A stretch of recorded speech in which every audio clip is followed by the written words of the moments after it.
Yo les gars, j'espère que vous allez bien et aujourd'hui je vous retrouve pour une toute nouvelle vidéo.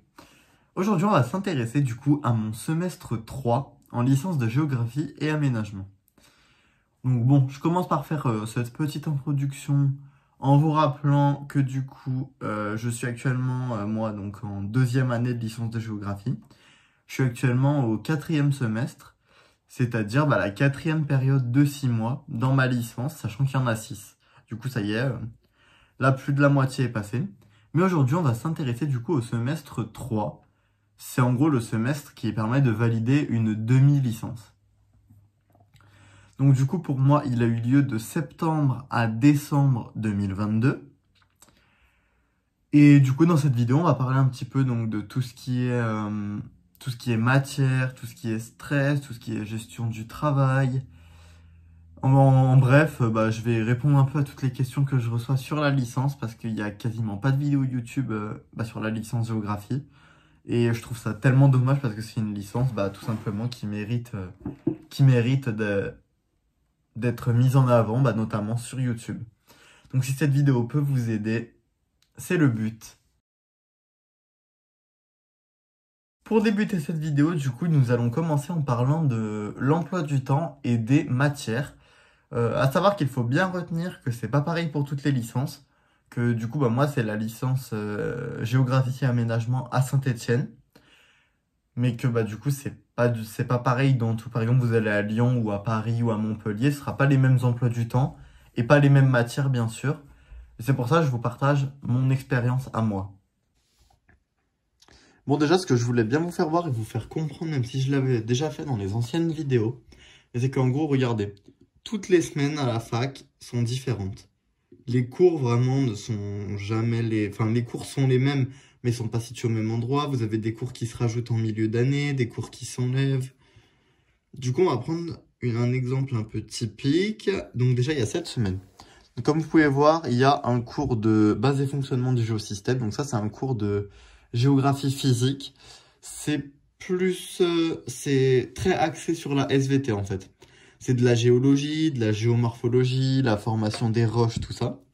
Après, géopolitique, je ne vous apprends rien. C'est de la géopolitique, quoi. Alors, projet perso et pro, donc c'était une matière PPP. C'est-à-dire que c'était une matière, en gros, où on devait préparer on devait préparer un entretien avec un domaine professionnel qui nous intéressait. Et après ça, on devait du coup préparer un exposé suite à ça qu'on présentait en fin d'année, mais aussi un dossier d'une vingtaine de pages qui en fait retraçait ce qu'on voulait faire, pourquoi, mais aussi qui retraçait l'entretien qu'on avait pu effectuer, tout ça. Et du coup, on avait cours toutes les 2 semaines à peu près, et en fin d'année, donc le 5 décembre il me semble, on a eu une restitution orale pour tout le monde en même temps. Et on passait tous à la suite les uns les autres. Hop, après, du coup, vous avez histoire ancienne en CM et en TD. Donc, ça, tout simplement, c'est de l'histoire donc qui s'intéressait... en fait, comme à tous les semestres, il y a de l'histoire. C'est juste que des fois, il y a de l'histoire moderne, histoire contemporaine. Et là, c'était histoire ancienne. Après, là, du coup, vous avez un cours d'espace urbain en première heure. Et là, c'était un cours d'espace ruraux. Du coup, c'est en CM et TD. Donc, c'est un cours qui nous retrace, les différents types de ruralité et d'urbanité, les caractéristiques de chacune des 2 composantes, tout ça. Après, vous avez géographie thématique. Donc, c'était 4 heures de cours en TD qui était très clairement de l'économie, en fait. Ensuite, donc, vous avez méthode et stage de terrain. C'était un cours qui traitait d'hydrologie. Donc nous, on parlait de l'hydrologie au barrage de Pierre-Bénite, du coup, aux alentours de Lyon. Après, vous aviez le cours de statistique en TD. Donc là, c'est très explicite pour le coup. C'est tout simplement un cours de statistique pur et dur. Rien de bien spécial. SIG, donc c'est les systèmes d'information géographique. Donc vous apprenez à faire des cartes sur un logiciel qui s'appelle ArcGIS Online. Et en fait, vous apprenez à créer des story maps, des cartes, et tout ce qui concerne en fait la géographie mais numérique. Et ensuite, bah, il y avait italien pour moi. Bon, bah, ça, aucune surprise, c'était de l'italien, quoi. Et regardez, alors, il y a des fois, vous avez d'autres cours, par exemple, qui viennent. Est-ce que je vais en trouver? Je sais plus au semestre dernier si on en avait. Bon, bah là, on n'avait pas l'air d'en avoir, malheureusement. Non, bah, du coup, je pourrais pas vous faire voir. Moi, du coup, je pourrais pas vous faire voir. En plus, du coup, ma section a été déconnectée. Donc, je vais vous retrouver pour qu'on parle un petit peu d'autres sujets. Après avoir parlé de tout ce qui était horaire, du coup, on va parler charge de travail et stress.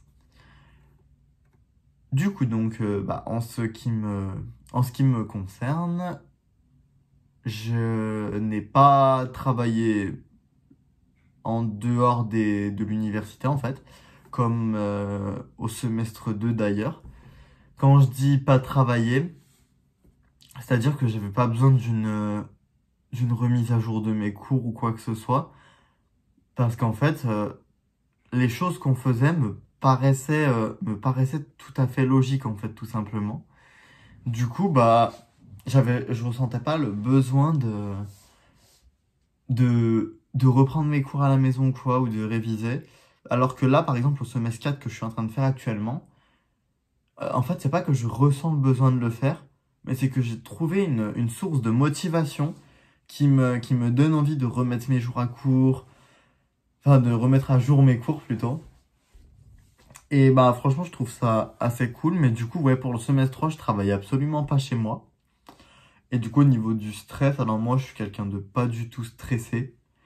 Donc, bah, tout ce qui est partiel, examen oral et tout, bah, clairement, ça me dérangeait pas du tout.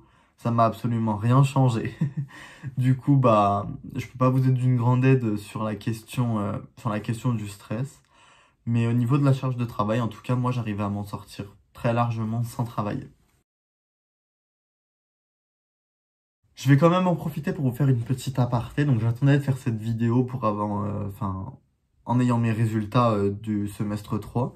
Parce que bah, si j'avais pas mon semestre, je me serais pas permis de vous faire une vidéo qui explique ce semestre, sachant que je l'ai même pas eu.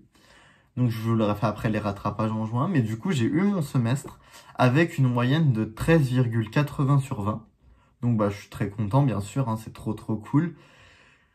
Et du coup, donc au niveau des modalités, du coup moi j'ai pas le détail de mes notes par contre, enfin il y a eu, je sais pas pourquoi il y a eu un souci, j'en sais rien quoi, avec mon relevé de notes. Du coup j'ai juste ma moyenne et que je sais que je suis admis, mais j'ai pas le détail de chacune de mes notes donc je pourrais pas vous les dire.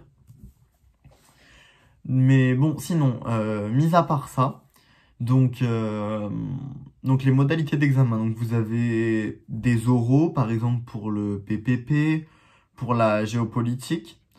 Après, vous avez d'autres modalités d'examen qui sont plus des questions de cours, comme pour le géosystème, du coup, la géologie de la Terre. Du coup, vous avez aussi des cours, du coup, c'est souvent les CM qui sont en partiels finaux. Donc, c'est-à-dire une semaine banalisée en décembre où vous avez que vos examens. Donc, des matières, donc il y avait géographie thématique, donc l'économie. Il y avait la géographie urbaine et rurale. Et j'avais histoire ancienne aussi. Donc ça a été les trois matières. Sinon, tout le reste, c'était en contrôle continu. Donc, c'est-à-dire avec des dissertations faites en classe, ou des études de documents aussi faites en classe, ou tout simplement des QCM, ou du coup des présentations orales, comme je vous ai dit. Ça prend vraiment plusieurs formes, et c'est vraiment varié, je trouve. Et ça, c'est vraiment sympa, sympa. Et bah, c'est déjà la fin de cette vidéo. J'espère qu'elle vous a été utile et qu'elle vous a plu. J'ai essayé de dire tout ce qui me semblait important et tout ce qui me semblait bah, utile, en fait, pour ceux qui vont rentrer dans cette licence. En tout cas, bah, je vous conseille très fortement d'aller en licence de géographie et aménagement si vous aimez un peu toutes les matières que je vous ai dit là. Très franchement, c'est une licence hyper cool, hyper intéressante. Et bah en fait elle est trop bien quoi. Enfin moi je sais que je me suis vraiment trouvé là-dedans. Si vous avez des questions, n'hésitez pas à me les poser dans les commentaires, j'y répondrai évidemment. Parce qu'il se peut que j'ai oublié de dire des choses ou qu'il y a des choses que j'ai pas pensé à aborder.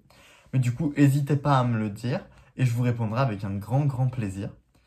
Et sur ce, bah moi les amis, je vous dis à très bientôt pour une prochaine vidéo.